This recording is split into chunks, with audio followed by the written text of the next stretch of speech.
Good morning second year commerce and arts. First time जो है हम लोग आज इस सीजन में 2020-21 सेशन में हम लोग ऑनलाइन हम लोग सेकेंड ईयर स्टार्ट कर रहे हैं due to increasing rate of कोविड-19। तो there is no option but to start through the online classes. Yes, there is some limitation of the online classes, but it is the best option considering the situation. आप लोगों ने कई लोगों ने किताब भी पूछा। किताब हम आपको जो है बी एल गुप्ता पढ़ाएंगे। सेकेंड ईयर में आपका बी एल गुप्ता जो आर्या पब्लिकेशन का है उसको, और इसमें जो है आपको माइक्रो इकोनॉमिक्स है और मैक्रो इकोनॉमिक्स है। तो दो किताब आप ले लीजिएगा। सपोर्ट के लिए आप HM पब्लिकेशन का भी ले सकते हो जो यूपी बोर्ड का है। जो ये बी एल गुप्ता है ये CBSE का है, ठीक है। तो ये किताब आप उसको ले सकते हो। और जो हम पहला जो स्टार्ट करेंगे that is the micro economics. और तब जब ये आप लोग हमारे ख्याल से किताब तो ले भी चुके हो, क्योंकि क्लास में भी मैंने ऑफलाइन में इसको बताया था कि कौन कौन सी किताबें आपको लेनी है। तो आज हम लोगों का जो है क्लास माइक्रो इकोनॉमिक्स से जो स्टार्ट करें। पहला that is the introduction to economics. This is the part first. इसमें पहली बात तो जो है हम लोग बहुत कुछ पढ़े, लेकिन ये एक क्वेश्चन होता है what is the economics and what is the economics. First we should discuss the what is the economics. देखो इकोनॉमिक्स, पहली बात तो इकोनॉमिक्स का जन्म कैसे हुआ समझो। कि अक्सर हम लोग ये कहते हैं कि हम लोग काम क्यों कर रहे हैं। हम लोग कहते हैं कि साहब काम हम अपनी ज़रूरत को पूरा करने के लिए करते हैं। सवाल ज़रूरत को पूरा करने से ज़्यादा है कि वो ज़रूरत, जैसे अगर हमारी सबसे बड़ी ज़रूरत है क्या, हवा पानी। क्या हवा पानी के लिए आप पैसा दोगे? नहीं दोगे। क्यों? क्योंकि there is abundant availability of the air and water. हम लोग उन चीज़ों के लिए जिसकी स्कैरसिटी है उसके लिए काम करते हैं। जब स्कैरसिटी होता है तो प्रॉब्लम आ जाता है चॉइस का। तो economics study the problem of choice. And जब चॉइस की बात आता है तो उसमें एक साइकोलॉजिकल फैक्टर घुसता है, आता है कि प्रायोरिटी। क्योंकि हर एक व्यक्ति की चॉइस अलग होती है, that depend upon the priority, ठीक है ना। तो इसलिए हम लोग इकोनॉमिक एक्टिविटी को देते हैं just to get the things which are scare in nature, और accordingly just to get the scarce things we do the economic activity। अब यहाँ से जो इकोनॉमिक एक्टिविटी है, अब उसको कैसे हम करें, कैसे क्या किस सिद्धांत को करें, तो उस वहाँ से इकोनॉमिक्स का जन्म होता है। फर्स्ट ईयर में काफ़ी कुछ बता चुके हैं, लेकिन यहाँ थोड़ा सा बता रहे हैं। Economics is the set of the principles, rule and concept which deal with the system of the economic activity. यानी अर्थशास्त्र एक ऐसा सिद्धांत है, नियम है, जो हमारे इकोनॉमिक एक्टिविटी को कैसे किया जाए एक सिस्टम में, उसको बताता है। तमाम अर्थशास्त्रियों ने, हम लोग लास्ट क्लास में पढ़े थे, father of economics professor Adam Smith, जिन्होंने जो है उसको वेल्थ डिस्ट्रीब्यूशन को फोकस किया था कि each and every person is doing they are doing the work for the just to earn the money. बाद में तमाम अर्थशास्त्री आए, वेलफेयर का डिफिनेशन लेके आए प्रोफेसर मार्शल। हम लोगों ने लास्ट क्लास में इसको डिस्कस किया। तो इकोनॉमिक्स इज द यूनिवर्स अगर हम कहें, जो कि ये एक सेट ऑफ प्रिंसिपल बताता है, एक सिद्धांत बताता है कि ये हमारा इकोनॉमिक्स है और ये सिद्धांत इसका इकोनॉमिक्स का ये सिद्धांत है इकोनॉमिक एक्टिविटीज़ का। लेकिन जब हम इकोनॉमी की बात करते हैं तो there is a difference between the economics and economy. Economic अगर हमारी भाषा में बात किया जाए तो economic is the set of economic behaviour. ध्यान देना कि किसी भी हर एक कंट्री की, हर एक सोसाइटी की, हर एक सिस्टम की अपनी ज़रूरत होती है और उसकी अपनी यूनिक कैरेक्टरिस्टिक होती है। लाइक हर व्यक्ति का सोशल एस्पेक्ट अपना अलग है, इकोनॉमिक एस्पेक्ट है, जियोग्राफिकल एस्पेक्ट है, कल्चरल एस्पेक्ट है, so many factors। माने there is a total diversification in the system, so the whole world cannot adopt a uniform pattern of economic system। नहीं adopt कर सकता, क्योंकि वो सब कहने कि हमारी ज़रूरत हम अपनी ज़रूरत के हिसाब से करेंगे, अमेरिका अपनी ज़रूरत के हिसाब से करेगा, हर देश अपनी ज़रूरत के हिसाब से करेगा, हर सोसाइटी, सबकी ज़रूरत अलग अलग है। अब उस ज़रूरत के हिसाब से कहने कि अकॉर्डिंग टू सिचुएशन, हम नॉर्मल टाइम में देखो हम अकॉर्डिंग टू सिचुएशन हम बिहेवियर भी करते हैं, अकॉर्डिंग टू सिचुएशन हम हर काम करते हैं। This is the dynamic in nature. Same thing is here कि when क्या कहते हैं aspect of the any system is diversified on the basis of the cultural, demographic, geographical, economic, social, on all the aspects हम लोग diversified nature को लिए होते हैं। इसलिए जब हम इकोनॉमी की बात करते हैं तो economy is the economic behaviour of the system, कि हम कौन से उससे जो इकोनॉमिक्स के सिद्धांत हैं हम कैसे उसको अप्लाई करें उस सिस्टम में, उस सोसाइटी में, उस कंट्री में, सो दैट कि वहाँ की इकोनॉमिक प्रॉब्लम को हम दूर कर सकें और हम विकास कर सकें। That is the economy according to nature. अब जैसे हमारे देश में मिक्स्ड इकोनॉमी है, अमेरिका में कैपिटलिस्ट है, तो कहीं कुछ कहीं सोशलिस्ट था पहले। ये सारी चीजें, अब कोई चीज ना गलत है ना सही है, हर चीज गलत है, हर चीज सही है, that depend upon the time situation. वो गलत भी होता है, कोई सही होता है, इसीलिए हम लोग एक रैशनल व्यू में कभी नहीं कर सकते this is the right, this is the wrong. Nothing is right, nothing is wrong, it is totally depend upon the time situation which make the things right और wrong. The same thing is here.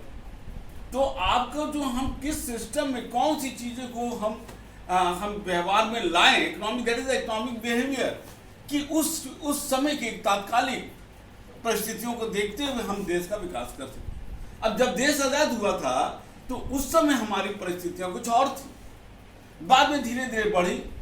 91-92 में हमने LPG concept लाया, जिसको हम काफ़ी detail बता दिए। LPG जान लेना, लिक्विड पेट्रोलियम गैस नहीं, लिबरलाइजेशन, प्राइवेटाइजेशन एंड ग्लोबलाइजेशन, उसको हम लोगों ने लाया क्योंकि वो जरूरत थी। अब हमारी country we are just knocking the door of the being developed country, तो we can not out the economic behaviour which was applicable at the time of the independence, क्योंकि आज देश की जरूरत अलग है। आज हम लोग हर सेक्टर में काफी आगे निकल चुके हैं। आज हमारा देश एक वर्ल्ड लीडर के रूप में पहचाना जा रहा है। अमेरिका और जापान जैसे राष्ट्र, चाइना जैसे राष्ट्र भी हमको तवज्जो दे रहे हैं। तो वो सिचुएशन अलग हो चुका है, तो हमको वो सिस्टम को नहीं कर सकते, हमारी जरूरत अलग है। आज जो जरूरत है कल 20 साल बाद कुछ हो जाएगा, तो ये इसको हम लोग इकोनॉमी बोलते हैं। तो इकोनॉमिक्स और इकोनॉमी को अगर डिफरेंस किया जाए तो economics is the set of principle concept, ठीक है ना, और इकोनॉमी जो होता है that is the behaviour, economic behaviour, जो हर एक सिस्टम में, हर एक सोसाइटी में अलग अलग होता है। तो हमारे ख्याल से आपको ये समझ में आ गया होगा इकोनॉमिक्स एंड इकोनॉमी, ठीक है। तो ये क्लियर हो गया what is the economics and what is the economy. अब एक जो सिचुएशन हमने बताया था जब हम लोग पढ़ रहे थे, ये सब हम फर्स्ट ईयर में भी आपको बता चुके हैं कि बाद में जो है जब धीरे धीरे मामला आगे बढ़ता गया तो एडम स्मिथ, जिनको फादर ऑफ इकोनॉमिक्स बोला जाता है, उन्होंने वेल्थ डिफिनेशन दिया। फिर प्रोफेसर मार्शल ने वेलफेयर डिफिनेशन दिया, ठीक है ना। प्रोफेसर रॉबिन्स आए, उन्होंने स्कैरसिटी पर दिया। सैमुसन ने ग्रोथ दिया। बाद में एक चीज कंसीडर होने लगा कि क्या इकोनॉमिक्स सिर्फ एक इंडिविजुअल, एक सोसाइटी को ही डील करने के लिए है, क्योंकि प्रॉब्लम सवाल इसका नहीं है कि हम सिर्फ एक व्यक्ति, क्योंकि देखिए एक चीज आप जान लो, नॉर्मली हम लोग क्या करते हैं कि हम लोग, अगर आपसे कहा जाए तो एक बड़ा अजीबोगरीब कॉन्सेप्ट का हम चर्चा करेंगे कि आप मछली खाना पसंद करोगे कि ये सीखना पसंद करोगे कि मछली कैसे पकड़ा जाता है। तो हम लोग जनरली फोकस करने लगते हैं कि नहीं साहब हमको मछली खाना अगर मिल जाए, लेकिन समस्या लॉन्ग टर्म की दूर होती है जब हम ये जान लेंगे कैसे मछली पकड़ा जाता है। यानी कि वो जब आप पकड़ना सीख जाओगे तो आप रोज पकड़ोगे और रोज खाओगे। यानी एक चीज को ध्यान देना, इसका कॉन्सेप्ट का क्या मतलब है कि सवाल ये नहीं होता है कि एक इंडिविजुअल एक फॉर्म क्या करता है, सवाल ये होता है कि जब तक वो नेशनल एस्पेक्ट से नहीं जुटेगा तब तक हम इकोनॉमिक्स का सही अध्ययन नहीं कर सकते। तो बाद में ये चीजों को कंसीडर किया जाने लगा। अब तब जो हमारे प्रोफेसर जेएम किन्स, जिनको फादर ऑफ मैक्रो इकोनॉमिक्स बोला गया, उन्होंने जो है माइक्रो एंड माइक्रो इकोनॉमिक्स को अलग अलग किया। अब यहां पर आता है what is the micro economics and what is the macro economics. Both are two concept. Micro economics की अगर हम बात करें तो micro economics deal with the क्या, individual, firm, industries, a society, ठीक है। और अगर हम मैक्रो इकोनॉमिक्स की बात करते हैं तो मैक्रो इकोनॉमिक्स जो डील करता है, मैक्रो इकोनॉमिक्स डील करता है the national aspect, the average, the aggregate of the country. Whole country की जब हम नेशनल पॉइंट ऑफ व्यू से बात करते हैं, that is relate with the macro economic. But when we are talking about the individual, firm and society and industries, then we are talking about the microeconomics. जब हम detail बात आगे चलेंगे, इसमें पूरा इसी पर माइक्रो और मैक्रो है, जब हम और डिटेल बात करेंगे तो माइक्रो इकोनॉमिक। अगर हम सिर्फ डिमांड एंड सप्लाई की बात कर रहे हैं तो it means we are talking about the micro economics. But when we are talking about the aggregate demand and aggregate supply, then it means we are talking about the macroeconomics. हम लोगों ने stats में भी पढ़ा है कि what is the aggregate. Aggregates relate with the average, जो पूरे एक सिस्टम में चल रहा है। होल एस्पेक्ट पर जब हम बात करते हैं तो वो एग्रीगेट के रूप में आता है, ठीक है। जब हम एक फर्म के प्रोडक्शन पॉलिसी की बात करेंगे, उसकी प्राइस पॉलिसी की बात करेंगे, क्या और बताते हैं माइक्रो इकोनॉमिक्स की प्राइस थ्योरी ऑफ इकोनॉमिक्स भी बोलते हैं, क्योंकि इसमें एक फर्म किस रेट पर सामान बेच रहा है, उसका क्या प्रोडक्शन होना चाहिए, ये सब सारी चीजों को जब हम बात करते हैं, क्या परचेज पॉलिसी होना चाहिए, तो वो हम बात कर रहे हैं माइक्रो इकोनॉमिक्स का। But when we are talking about the national income, GDP, inflation rate, ठीक है ना, इन सारी चीजों की बात करते हैं तो it means we are talking about the macro economics. तो micro economics and macro economics, ये प्रोफेसर जेम्स जो केन्स, प्रोफेसर केन्स थे, उन्होंने मैक्रो इकोनॉमिक्स का कॉन्सेप्ट दिया। तो अब यहाँ पर आया तो एक नया विधा आया कि micro economics is something different and macro economics is something different. फिर एक क्वेश्चन अक्सर पूछा जाता है which is very much debatable कि whether the micro economics and macro economics both are the contradictory term.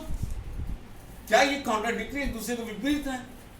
आप 2 मिनट सोचो तो आपको लगेगा yes it is the contradictory, क्योंकि माइक्रो है और मैक्रो दोनों अलग अलग है। लेकिन बच्चों ये जान लेना, both are not the contradictory term, both are the complementary term. Complementary क्यों है, इसको अब ध्यान से सुनो। देखने से यस लग रहा है कि ये 2 विधा, ठीक है। अरे साइकिल में भी अगर ऐसे बना है तो ये वो भी जैसे अगर हम ये साइकिल का पहिया है तो ठीक है, ये अलग है लेकिन ये सब जुटे हुए हैं, तो ये हम उनको ये नहीं कह सकते हैं कि ये अलग अलग है। उसी तरह माइक्रो और मैक्रो क्या है, अब ध्यान देना, हम आपको जो बताने जा रहे हैं उसको ध्यान से सुनोगे कि पहली बात तो यहाँ एकदम क्लियर हो जाए, both are not the contradictory term, both are the complementary, एक दूसरे को पूरा कैसे है ध्यान सुनो। सपोज कर लीजिए किसी एरिया में इंडस्ट्री लग रहा है, किसी एरिया में लोगों को अच्छा रोजगार मिल रहा है, ठीक है ना। तो यहाँ पर जब हम एक इंडस्ट्रीज और फर्म की बात कर रहे हैं, उस एरिया में माल बिक रहा है, डिमांड क्रिएट हो रहा है, सप्लाई हो रहा है, तो हम लोग माइक्रो इकोनॉमिक्स पर चलेगा, ठीक, क्योंकि एक पर्टिकुलर एरिया, पर्टिकुलर इंडस्ट्रीज या पर्टिकुलर फर्म की बात हो रही है। लेकिन अगर उस साल इतना अच्छा इकोनॉमिक सिचुएशन होता है कि पूरे इंडिया में सारे फर्म अच्छा प्रोडक्शन कर रहे हैं, पूरे इंडिया में लगभग एक एवरेज रूप में अच्छा डिमांड क्रिएट हो रहा है, सप्लाई हो रही है, सबको आमदनी बढ़ रहा है, लोगों को रोजगार मिल रहा है, तब जब यहाँ पर आ रहा है ये सब मिल जाता है, तो इसका मतलब है कि हम मैक्रो इकोनॉमिक्स में चले जा रहे हैं। तो यहाँ पर आपने देखा कि micro economics to macro economics, क्योंकि माइक्रो से ही मैक्रो होगा। एक 100 लोग में एक व्यक्ति से ही 100 लोग बनते हैं, और 100 लोगों से लाख से 135 करोड़ तो देश की आबादी है। हम एक व्यक्ति को नहीं कह सकते कि आप अकेले हो, क्योंकि वो भी 135 करोड़ का बात है। तो अब वहां पर आ गया, ये हो गया आपको माइक्रो टू मैक्रो। अब अगर हम बात करें मैक्रो टू माइक्रो, अब जैसे यहां पर कि अगर हम बात करते हैं कि जैसे रिजर्व बैंक ऑफ इंडिया, ठीक है, रिजर्व बैंक ऑफ इंडिया ने मॉनेटरी पॉलिसी घोषित की और उसमें CRR या SLR को उसने कम बेसी किया। The decision taken by the reserve bank of India through the monetary policy, it is the part of the macro economics. But अब आप ध्यान से सुनो कि ये माइक्रो लेवल पर डिसीजन हुआ। मान लीजिए रिजर्व बैंक ऑफ इंडिया ने 0.25 CRR घटा दिया। इन माई calculation, when the Reserve Bank of India decreased the 0.25% CRR, तो इकोनॉमी में आपका लगभग 45,000 करोड़ से 50,000 करोड़ रुपया इकोनॉमी में फ्लो कर जाएगा, आ जाएगा। मनी सप्लाई बढ़ जाएगी, कितना? 45 से 50,000 करोड़ रुपया। ध्यान दीजिएगा, ये गॉसिप नहीं है, दिस इज माई कैलकुलेशन। 45 से 50,000 रुपया इकोनॉमी में आ जाएगा। तो जब reserve bank of India CRR के थ्रू बैंकों को डिपॉजिट घटा दिया, तो बैंक के पास कैश ज्यादा आ गया, 45 से 50,000। तो बैंक क्या करेगा? लोन अपना सस्ता कर देगा, क्योंकि वो रख नहीं पाएगा इतना पैसा उतना अपने पास, तो वो लोन सस्ता करेगा ताकि ज्यादा से ज्यादा लोग लें। जब वो लोन सस्ता करेगा, तब उसका क्या होगा कि लोग मकान बनवाना है, किसी को कार लेना है, किसी को बिजनेस के लिए लोन लेना है, ज्यादा से ज्यादा लोग लोन लेंगे। अब ज्यादा से ज्यादा लोन होगा तो मनी सप्लाई बढ़ेगा, और जब मनी सप्लाई बढ़ेगा, लोगों के पास ज्यादा से ज्यादा पैसा आएगा, तो लोग सामान ज्यादा से ज्यादा खरीदेंगे। और जब सामान ज्यादा, क्योंकि परचेजिंग पावर बढ़ रहा है, इनकम बढ़ रहा है, तो परचेजिंग पावर बढ़ रहा है, लोगों का इनकम बढ़ना पड़ेगा। तो अब मैक्रो लेवल से एक व्यक्ति की आमदनी बढ़ रही है या घट रही है, जो भी हो रहा है सिचुएशन के हिसाब से, एक फर्म का, एक इंडस्ट्रीज का, एक सोसाइटी का, that is the situation of the macro level, the micro economics. तो अब यहाँ पर आप लोगों को समझ में आया कि both are the complementary term, कि macro economics and micro economics both are the complementary, not the contradictory term. ठीक है ना? तो हम आई थिंक कि ये पूरा क्लियर हो गया कि मैक्रो क्या है और आपका माइक्रो क्या है। ठीक है ना? और साथ ही साथ ये भी क्लियर हुआ कि माइक्रो और मैक्रो में क्या कहते हैं, क्या डिफरेंस है। एक चीज और बता दें, जैसे अगर हम लोग क्या कहते हैं,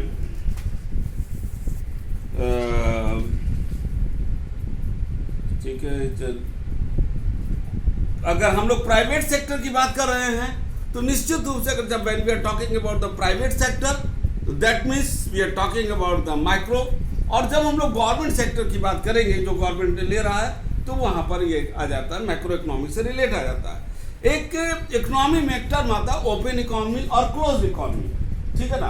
तो एक जब क्लोज इकोनॉमी में की बात करेंगे और ओपन, देखिए क्लोज इकोनॉमी का मतलब है कि when the any country is not interacting with the any outside other country। ये शब्द वैसे संभव नहीं है, लेकिन एक टर्म है, एक प्रैक्टिकल में तो हो ही नहीं सकता क्लोज इकोनॉमी। ओपन इकोनॉमी का मतलब होता है कि जब एक कंट्री दूसरे कंट्री से फ्रीली इंटरेक्ट करती है, that is the open economy. ठीक है ना? ओपन इकोनॉमी, और जब इसकी बात हम करेंगे, तब वहां पर एक सिचुएशन इकोनॉमी का आता है कि market economy and planned economy. जब हम मार्केट इकोनॉमी की बात करते हैं, तो वहां पर आ जाता है कैपिटलिस्ट इकोनॉमी, और जब प्लान्ड इकोनॉमी की बात करते हैं, तो वहां पर टर्म आ जाता है, that is the socialist economy. Capitalist economy क्या होता है और सोशलिस्ट इकोनॉमी क्या होता है, इसको हम लोग नेक्स्ट क्लास में देखेंगे कि व्हाट इज द मार्केट। जब हम उसको बताएंगे, तो दो चीज, कैपिटलिस्ट इकोनॉमी क्या होता है, आपका सोशलिस्ट इकोनॉमी क्या होता है, साथ ही साथ मिक्स्ड इकोनॉमी क्या होता है। सच्चे बेस पर चर्चा करते हुए हम लोग स्केर्सिटी कॉन्सेप्ट को भी देखेंगे। ठीक है ना? और थोड़ा सा और भी आगे चीजें देखेंगे जो उस समय होंगे। ठीक है? तब तक के लिए आप इसको देखिएगा, क्लास में भी आप इसको पढ़िएगा, और जो भी क्वेश्चन होगा, जो भी स्कूल की तरफ से जो आपको ऑप्शन दिया जाएगा क्वेश्चन पूछने का, नंबर आपके पास है। अगर आप पूछना चाहते हो पर्सनली मिलकर भी, जैसे होगा, जैसे स्कूल से सुविधा मिलेगी आप कर सकते हो। आप पढ़िएगा बेटा। इस साल बोर्ड है, बोर्ड को आप लोग इग्नोर नहीं कीजिएगा, जैसे आप लोगों ने फर्स्ट ईयर में किया था। काफ़ी आप लोगों ने इग्नोर किया, क्लास आप नहीं देखते थे। हम लोग इतने टीचर इतने मेहनत से आपको क्लास लोड करते हैं, आप लोग पढ़े। सेकेंड ईयर है बेटा, इसको आप लोग इग्नोर नहीं कीजिएगा। घर पर रहिए लेकिन पढ़ते रहिए और हम लोगों को कांटेक्ट में रहिए। Good day and good bye.